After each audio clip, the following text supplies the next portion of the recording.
Je m'appelle Virginie Gargano, je suis professeure adjointe à l'École de travail social et de criminologie de l'Université Laval. Cette capsule va porter sur les 3 éléments à considérer dans la mise en œuvre, la mise en place d'interventions en contexte de nature et d'aventure.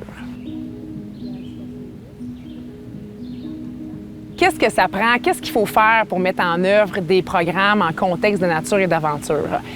C'est certain qu'il y a plusieurs considérations à prendre en compte, mais si j'avais à synthétiser une réponse auprès d'un praticien qui débute dans le domaine du plein air ou de l'intervention en contexte de nature et d'aventure, je mettrais l'emphase sur 3 éléments.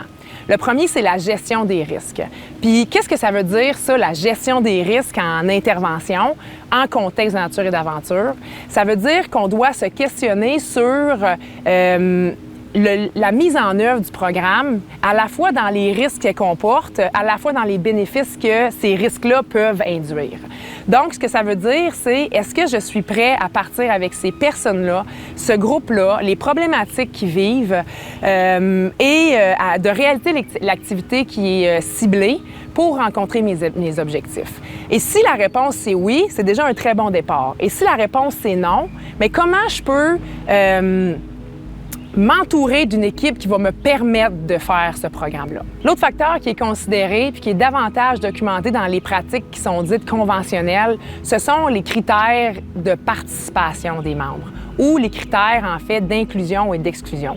Parce que quand on part avec un groupe en milieu naturel sur une période qui s'échelonne sur plusieurs journées, on doit s'assurer des capacités des participants qu'on a avec nous.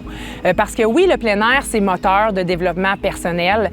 On peut même travailler certaines problématiques psychosociales, mais il faut quand même qu'il y ait une attention qui est portée sur les critères d'inclusion et d'exclusion pour que cette démarche-là soit positive.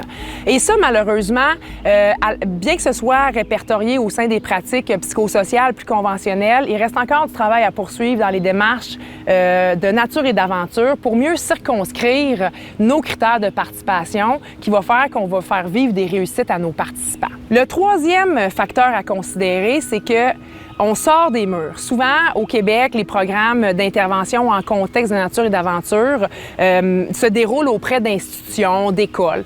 Donc, on sort des murs, on sort du cadre. Et ce que ça veut dire, c'est qu'il faut être en mesure de soutenir la démarche au-delà de « je m'en vais faire du camping avec mes participants ». Et pour ça, la réponse, pour moi, repose dans la littérature. Il est essentiel de reconnaître, au-delà de nos conceptions personnelles, les bénéfices qui sont répertoriés par la littérature qui est scientifique. Ces 3 considérations-là ont été sélectionnées, choisies à la lumière de la littérature actuelle et aussi à la lumière de ma pratique professionnelle qui s'échelonne sur une quinzaine d'années.